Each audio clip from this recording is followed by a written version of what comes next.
ஊடகங்களின் பார்வையில் இன்று வெளியாகிய நாளிதழ்களில் உள்ள முக்கிய செய்திகளின் கண்ணோட்டம்.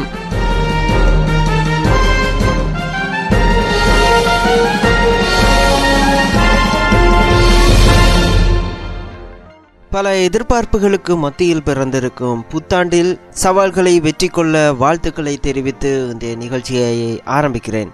இன்று 2012ஆம் ஆண்டு ஜனவரி மாதம் திங்கட்கிழமை. இலங்கையில் நடைபெற்று வரும் தமிழர் பிரச்சினைக்கான தீர்வு குறித்த நகர்வுகள் பல பரிமாணங்களை பெற்றுள்ளன. இந்த நிலையில் நல்லிணக்க ஆணைக்குழுவின் பரிந்துரைகளை நடைமுறைப்படுத்த போவதில்லை என ஜனாதிபதி மஹிந்த ராஜபக்ச தீர்மானித்துள்ளதாக பல தகவல்கள் வெளியாகியுள்ளன. பாதுகாப்பு செயலாளர் கோத்தாபய ராஜபக்ச அவருக்கு சார்பானவர்கள் தொடர்ச்சியாக மேற்கொண்ட அழுத்தங்கள் காரணமாக மஹிந்த ராஜபக்ச இந்த தீர்மானத்தை எடுத்துள்ளதாகவும் தெரிய வருகிறது. எவ்வாறாயினும் இந்த செய்திகள் அல்லது இந்த தகவல்கள் உத்தியோகபூர்வமாக வெளிவரவில்லை. அதாவது இன்னமும் முழுமையாக உறுதிப்படுத்தப்படாத நிலையிலேயே இருக்கின்றது. அரசியல் காரணங்களை கூறி இந்த பரிந்துரைகளை பின்தள்ளுவதற்கு அல்லது மழுங்கடிப்பதற்கு அரசாங்கம் எதிர்பார்த்துள்ளதாக அந்த உறுதிப்படுத்தப்படாத தகவல்கள் தெரிவிக்கின்றன.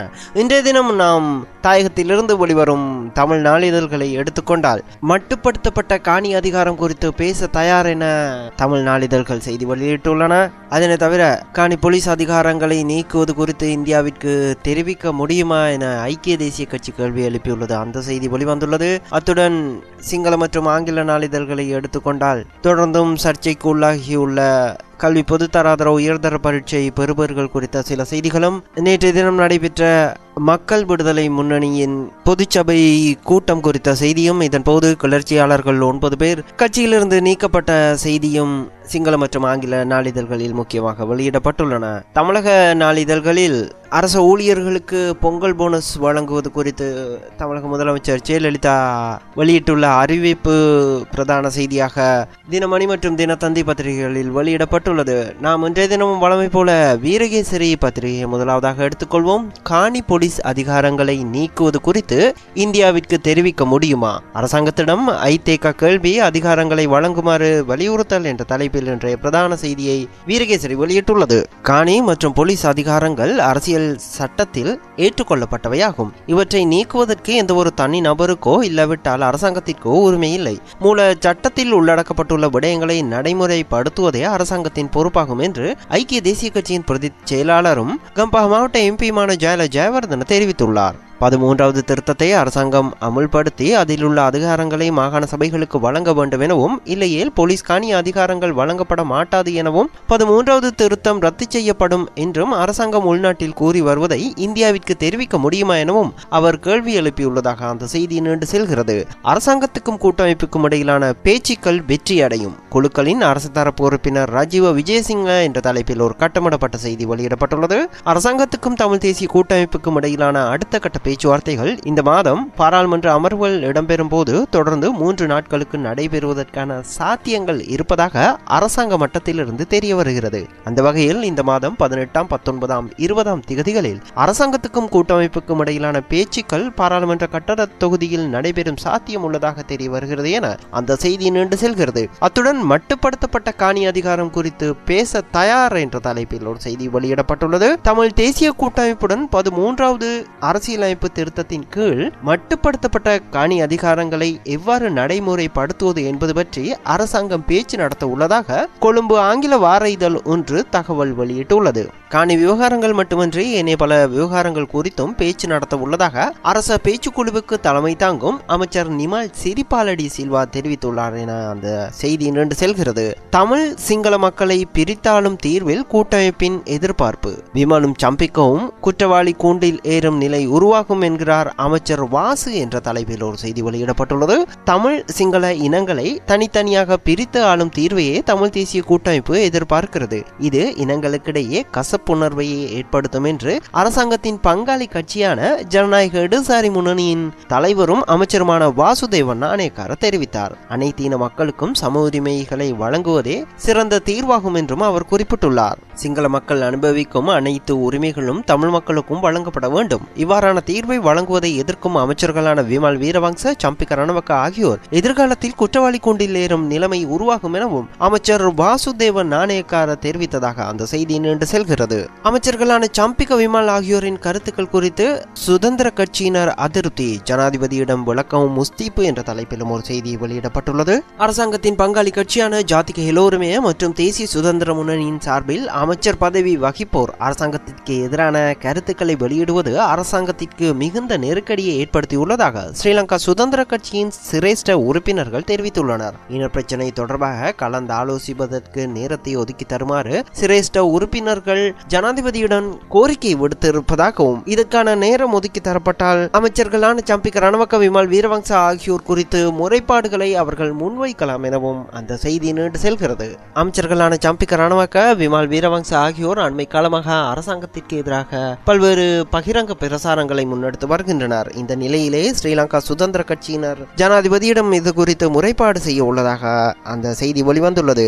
எவ்வாறாயினும் உயர் மட்டத்தினருடன் ஏற்படுத்திக் கொள்ளப்பட்ட புரிந்துணர்வின் அடிப்படையில் அமைச்சர் சம்பிக்க ரணவக்க விமல் வீரவங்ச ஆகியோர் இந்த பிரசாரங்களை திட்டமிட்டே மேற்கொண்டு வருவதாகவும், இந்த பிரசாரங்கள் அரசாங்கத்தின் தேவைக்கு ஏற்ப மிகவும் புரிந்துணர்வான அடிப்படையில் தனியார் ஊடகங்களை பயன்படுத்தி மேற்கொள்ளப்பட்டு வருவதாகவும் சில செய்திகள் வெளிவந்துள்ளன. குறிப்பாக அரசாங்கத்தை அசௌகரியத்திற்கு உள்ளாக்கும் எதிர்க்கட்சிகள் பொது அமைப்புகளின் குரல்களை நசுக்குவதற்காக அமைச்சர் சம்பிக்க ரணவக்க விமல் வீரவங்ச ஆகியோரை ஜனாதிபதி மஹிந்த ராஜபக்ச பயன்படுத்துவதாகவும் சில செய்திகள் வெளிவந்துள்ளன. இந்த நிலையிலேயே ஸ்ரீலங்கா சுதந்திர கட்சியினர் ஜனாதிபதியிடம் அமைச்சர்கள் குறித்து முறைப்பாடுகளை செய்ய உள்ளதாக இன்றைய தினம் ஒரு செய்தி வெளியாகியுள்ளது. நாம் அடுத்ததாக இன்றைய தினம் எமது கைகளுக்கு கிடைத்துள்ள உதயன் பத்திரிகையையும் பார்க்கலாம். இன்றைய உதயன் பத்திரிகையின் பிரதான செய்தியாக இறுதி போரில் இந்தியா மௌனம், கிருஷ்ணா சாதிக்க போவது என்ன, தீர்வு விடயத்தில் அது அழுத்தம் தராது, சீன அச்சம் தான் எல்லாமே என்கிறது ஐதேகா என்ற தலைப்பில் இன்றைய பிரதான செய்தியை உதயன் பத்திரிகை வெளியிட்டுள்ளது.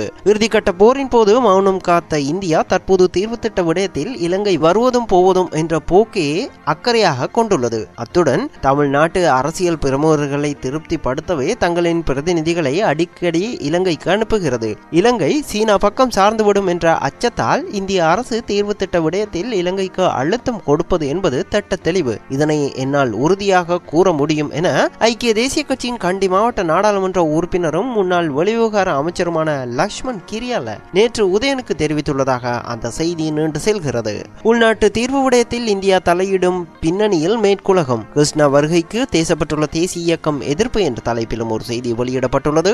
அரசியல் தீர்வு திட்ட விடயத்தில் இந்தியா தலையிடுவதன் பின்னணியில் மேற்கத்தைய நாடுகளின் பாரதூரமான சூழ்ச்சி திட்டம் ஒன்று உள்ளது என குற்றஞ்சாட்டியுள்ள தேசப்பட்டுள்ள தேசிய இயக்கம் அரசியல் தீர்வு விவகாரத்தில் தலையிடும் அதிகாரம் இந்தியாவிற்கு கிடையாது என உறுதியாக கூறியுள்ளதாக அந்த செய்தி நீண்டு செல்கிறது. இதனை தவிர போர்க்குற்றம், இந்தியாவின் மௌனத்தால் தமிழர்கள் விசனம், இந்திய பத்திரிகை ஆய்வில் தெரிவிப்பு என்ற தலைப்பிலும் ஒரு செய்தி வெளியிடப்பட்டுள்ளது. வன்னியில் இறுதிக்கட்ட போரின் போது இடம்பெற்ற போர் குற்றங்கள், மனித உரிமை மீறல்கள் குறித்து சர்வதேச விசாரணை நடத்த வேண்டும் என்ற கோரிக்கைக்கு இந்தியா அழுத்தம் கொடுக்கவில்லை என்ற விரக்தி, விசனம் இலங்கையில் தமிழர்களிடையே ஏற்பட்டுள்ளது என இந்தியாவின் டெக்கான் குரோனிக்கல் பத்திரிகை தெரிவித்திருப்பதாக உதயன் இன்றைய தினம் தனது செய்தியில் குறிப்பிட்டுள்ளது. நாம் அடுத்ததாக இன்றைய தினம் வெளிவந்துள்ள லங்கா தீப பத்திரிகையை எடுத்துக்கொள்வோம். லங்கா தீப பத்திரிகையின் இன்றைய பிரதான செய்தியாக வக்குகடு ரோகியன்ட வெதாதுன் கோட்டி அட்டக ஜலபெரண ஆக என்ற தலைப்பில் ஒரு செய்தி வெளியிடப்பட்டுள்ளது. சிறுநீரகம் பாதிக்கப்பட்ட நோயாளர்களுக்கு பகிர்ந்தளிக்கப்பட்ட 8 கோடி ரூபாய் பெறுமதியான குடிநீர் அப்புறப்படுத்தப்பட்டுள்ளதாக இன்றைய பிரதான செய்தியை லங்கா தீப வெளியிட்டுள்ளது. வடமத்திய மாகாணத்தில் சிறுநீரகம் பாதிக்கப்பட்ட நோயாளர்களுக்கு வழங்குவதற்காக தனியார் நிறுவனத்திடமிருந்து கொள்வனவு செய்யப்பட்ட 8 கோடி ரூபாய் பெறுமதியான நீரை பகிர்ந்தளிப்பதை உடனடியாக நிறுத்துமாறு மத்திய அரசாங்கம் மாகாண அமைச்சின் செயலாளருக்கு கடிதம் மூலம் அறிவித்துள்ளதாக அந்த செய்தி நீண்டு செல்கிறது. அந்த செய்தியை தவிர பாத்தாலேக்கு பெஹரகன காத்தனேக்கர சிறுர மாதிவெல தமாகின் என்ற தலைப்பில் ஒரு செய்தி வெளியிடப்பட்டுள்ளது. பாதாள உலக உறுப்பினரை கடத்தி சென்று கொலை செய்து சடலத்தை மாதிவெல பிரதேசத்தில் வீசி சென்றுள்ளதாக அந்த தலைப்பு செய்தி வெளிவந்துள்ளது. பாதாள உலக குழுவைச் சேர்ந்த உறுப்பினர் ஒருவரை ஆயுத குழுவினர் கடத்தி சென்று சுட்டுக் கொன்றுள்ளதாக போலீசார் தெரிவித்துள்ளனர். குறித்த நபர் கொல்லப்பட்ட பின்னர் அவரது சடலத்தை தலவத்துக்கூட மாதிவல வீதியில் வீசி சென்றுள்ளதாக போலீசார் தெரிவித்துள்ளதாக அந்த செய்தி நீண்டு செல்கிறது. அதனை தவிர நாம் இன்றைய தினம் வெளிவந்துள்ள திவ இன பத்திரிகையை எடுத்துக்கொள்வோம். திவ இன பத்திரிகையின் இன்றைய பிரதான செய்தியாக புபுது திமுத்து சமீர ஹா அஜித் குமார் ඇතුළු කැරලිකරුවන් 9 දෙනෙක් JVPN විසිවෙති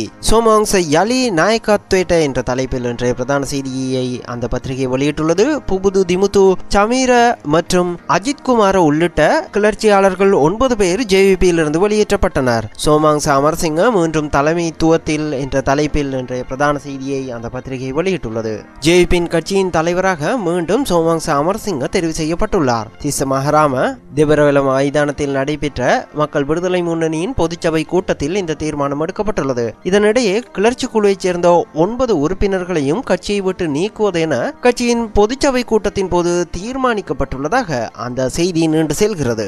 நாம் அடுத்ததாக தென்னிலங்கையிலிருந்து வெளிவரும் டெய்லி மிரர் பத்திரிகையை எடுத்துக்கொள்வோம். டெய்லி மிரர் பத்திரிகையின் இன்றைய பிரதான செய்தியாகவும் JVPயின் பொதுச்சபை கூட்டத்தின் போது எடுக்கப்பட்ட தீர்மானம் குறித்த ஒரு செய்தி வெளியிடப்பட்டுள்ளது. JVP எக்ஸ்பெல்ஸ் 9 டிசிடென்ட்ஸ் என்ற தலைப்பில் அந்த செய்தி வெளியிடப்பட்டுள்ளது. JVPயின் கிளர்ச்சி குழுவைச் சேர்ந்த 9 பேர் வெளியேற்றப்பட்டுள்ளதாக பிரதான செய்தியை டெய்லி மிரர் வெளியிட்டுள்ளது. இதனை தவிர இணைய செய்திகளை நாம் ஏற்கனவே பார்த்து விட்டதால் அடுத்ததாக இன்றைய தினம் வெளிவந்துள்ள கேலி சித்திரங்களை பார்க்கலாம். இன்றைய தினம் எமது கைகளில் 2 கேலி சித்திரங்கள் உள்ளன. முதலாவதாக லங்கா தீப பத்திரிகை வெளியிட்டுள்ள கேலி சித்திரத்தை பார்க்கலாம். உயர்கல்வி அமைச்சர், கல்வி அமைச்சர் ஆகியோரை மையமாக வைத்து இன்றைய கேலி சித்திரத்தை லங்கா தீப பத்திரிகை வெளியிட்டுள்ளது. கடந்த வாரம் கூட்டாக ஒரு ஊடகவியலாளர் சந்திப்பை நடத்திய உயர்கல்வி மற்றும் கல்வி அமைச்சர்கள் தமது பரஸ்பர குற்றச்சாட்டுகளை மறுத்திருந்தனர். இதனை மையப்படுத்தி இன்றைய கேலி சித்திரம் வெளிவந்துள்ளது.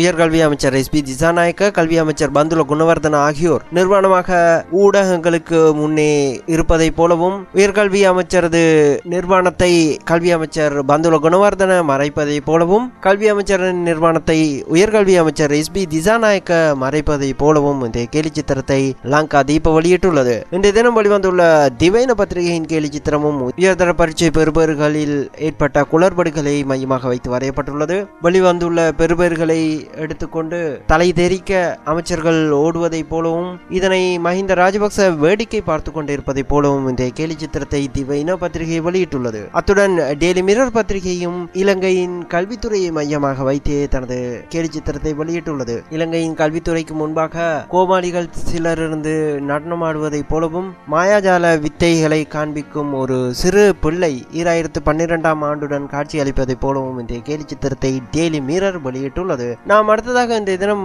தமிழகத்தில் இருந்து வெளிவரும் நாளிதழை எடுத்துக்கொள்ளலாம். தமிழகத்தில் இருந்து வெளிவரும் தினமணி நாளிதழ் தனது இன்றைய பிரதான செய்தியாக அரசு ஊழியர்களுக்கு பொங்கல் போனஸ் அதிகபட்சம் ரூ.3000 முதல்வர் ஜெயலலிதா உத்தரவு என்ற தலைப்பில் இன்றைய பிரதான செய்தியை தினமணி வெளியிட்டுள்ளது. அரசு ஊழியர்கள் ஆசிரியர்களுக்கு அதிகபட்சமாக ரூ.3000 வரை பொங்கல் போனஸ் வழங்கப்படும் என்று முதல்வர் ஜெயலலிதா அறிவித்துள்ளார். இதன் காரணமாக அரசுக்கு 264 கோடி ரூபாய் செலவாகும். இது தொடர்பாக தமிழக அரசு ஞாயிற்றுக்கிழமை அறிக்கை ஒன்றை வெளியிட்டுள்ளதாக அந்த செய்தி நீண்டு செல்கிறது. எண்ணூரில் ரூ.3600 கோடியில் புதிய அனல் மின் நிலையம் என்ற தலைப்பிலும் இன்னும் ஒரு செய்தியை தினமணி வெளியிட்டுள்ளது.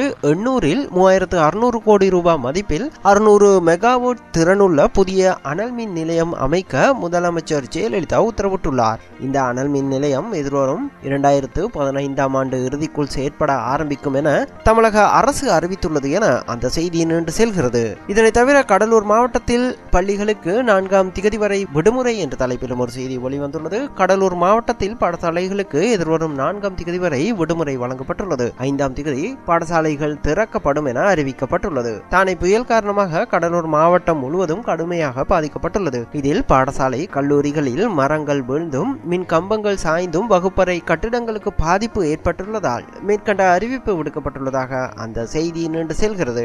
நாம் அடுத்ததாக இன்று வெளிவந்துள்ள தினத்தந்தி பத்திரிகையை பார்க்கலாம். தினத்தந்தி பத்திரிகையின் இன்றைய பிரதான செய்தியாகவும் அரசு ஊழியர்களுக்கு பொங்கல் போனஸ் குறித்த செய்தி பிரதான செய்தியாக வெளியிடப்பட்டுள்ளது. ரூ.1000 முதல் 3000 வரை கிடைக்கும் அரசு ஊழியர்களுக்கு பொங்கல் போனஸ் ஜெயலலிதா அறிவிப்பு என்ற தலைப்பில் அந்த செய்தி வெளியிடப்பட்டுள்ளது. இந்த செய்தியை நாம் ஏற்கனவே தினமணி பத்திரிகையில் பார்த்து விட்டதால் இத்துடன் இன்றைய நிகழ்ச்சியை நிறைவு செய்து கொண்டு மீண்டும் இதே நிகழ்ச்சியில் நாளை உங்களை சந்திக்கும் வரை உங்களிடமிருந்து விடைபெறும் நான் VAK. வணக்கம் நேயர்களே.